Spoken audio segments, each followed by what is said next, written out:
I'm just a painter in Miami here now.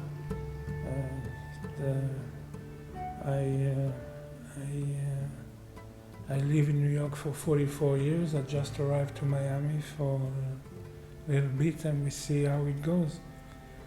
No, I'm a painter, but before being a painter, I'm a researcher.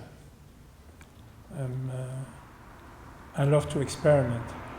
So my passion in life is to be a creator. And one of my other passions is to spend my time in a studio without no one and just work. And you ask me, why do you like to do that? I said, because I'm in a period of my life where I don't need too much. I just need my brushes, my oil tubes, my acrylics, my brushes, and I'm fine. I'm the happiest I can be when I can create. I actually do work on different mediums. I work on images. I've been a photographer all my life. I love painting, so I'm painting. Now I'm even doing NFTs.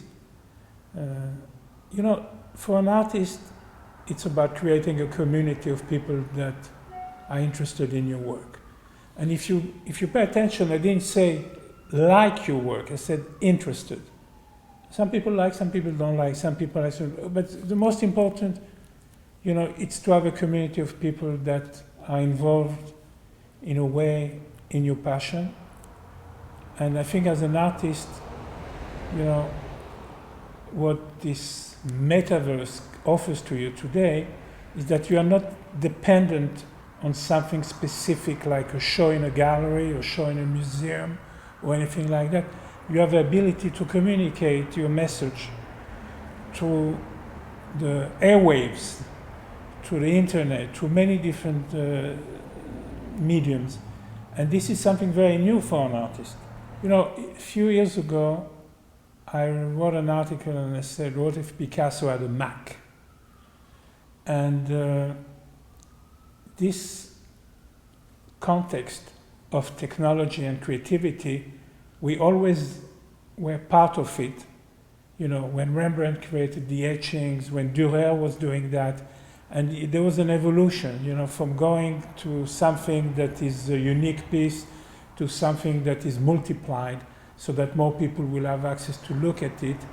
It's an interesting thing, and look at where we are today. We are in this environment of high technology, with this metaverse, with these NFTs, where suddenly overnight, people that you never heard about suddenly have millions of people paying attention to them, and that we have never seen. So for an artist, without going to the extremes, this is a new way to try to find, an audience, people that are interested in art. As my father likes to say, the most constant thing in life is change. People ask me, why is it that you are so intensely involved with what you do? I said, because, I fear about losing my inspiration.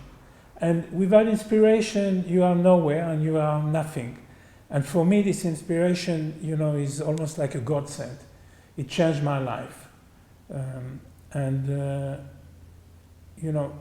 Even if I make a joke out of it, or maybe it's not a joke, it's something that I consider seriously. So in the back of my mind, this keeps repeating itself, that fear of losing something that is so precious.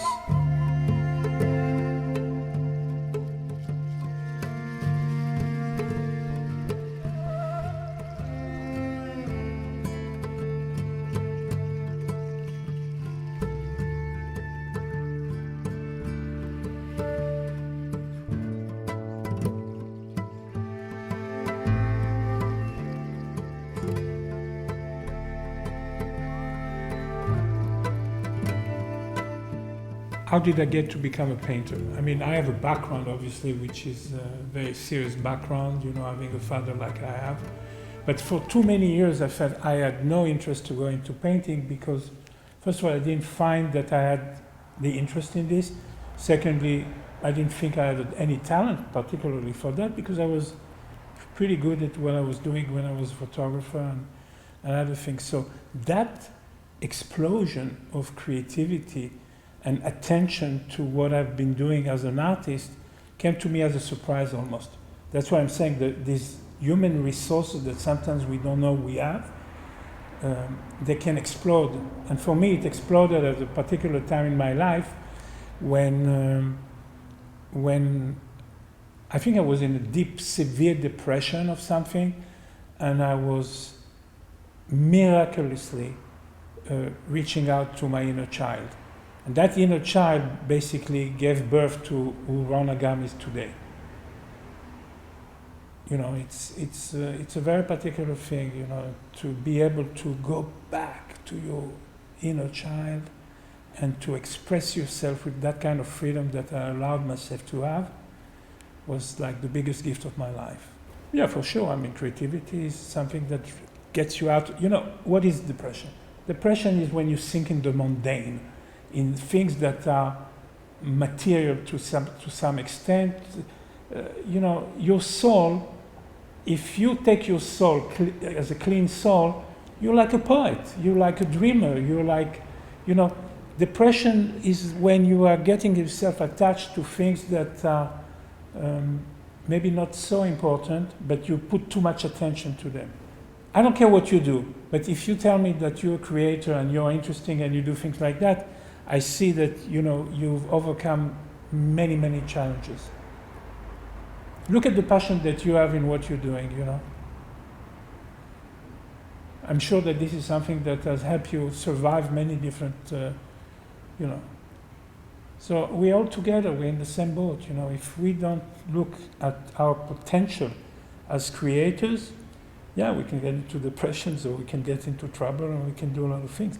When I call that meditation, it's basically a string that pulls you out, you know, from the mundane and from the banality of life, you know, the ordinary. Mm-hmm. Ordinary is not something anybody likes. Nobody wants to be ordinary.